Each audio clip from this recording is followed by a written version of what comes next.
According to the Journal of Clinical Nursing, it's believed that 10 to 20% of nurses have or will develop an issue with addiction during their lifetime. And 53% of high school students have used a prescription medication to get high. So, since many high school graduates go on to become nurses, many steps are being made to decrease the statistics and protect the public. My next guest is Paula Davies Scimeca, author From Unbecoming a Nurse to Overcoming Addiction. Good morning. Good morning. Thank you so much for being here. Thank you for having me. I got to tell you, when I first read the statistic, I was surprised, alarmed, and very concerned. Yes. It's pretty serious. It certainly is, from the standpoint of the dilemma affecting not only the potential of affecting the public, but we have to understand that thousands of nurses, out of the millions of nurses in this country, do surrender their license to practice as a direct result of alcohol or drug use during any given year. And some of the nurses may, and some do, really die, and we don't necessarily know about it. And let's talk about your book, because you obviously talk about this serious problem. It is a book that has 29 different stories from 20 different states. Correct.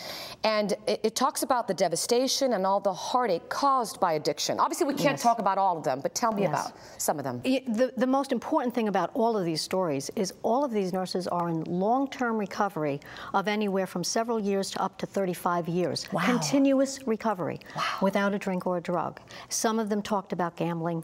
Some of them talked about nicotine, along with alcohol and other drugs. It's that's what's important, is that there is recovery, because we all see the headlines. Recovery is not a headline grabber, but that to me is the essence of it captures the human spirit. And you have a story of recovery, one that stands out. We talked about it, which is a heartwarming story. Tell my viewers, because it really is a touching story. All of the stories are, to me, have a lot to offer any audience. However, there was one nurse who had two young sons, ages 7 and 9, who actually knew, having tried treatment before and it failed because she just exited prior to the end of treatment. She signed her two sons over to the state so that she knew, and she titled her chapter, "Burned All My Bridges to Recover."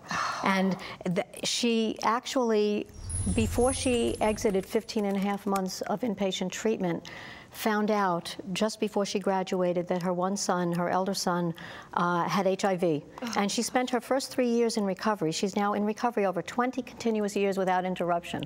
But she spent her first 3 years caring for that son as he died. And I just want to read you just a few words of what she wrote, because for people that think that you can't recover, it's difficult, yes. What page? But on page 45, one of the things that she went on to say was, "On the 25th of March, 1997, my son passed away at the age of 12.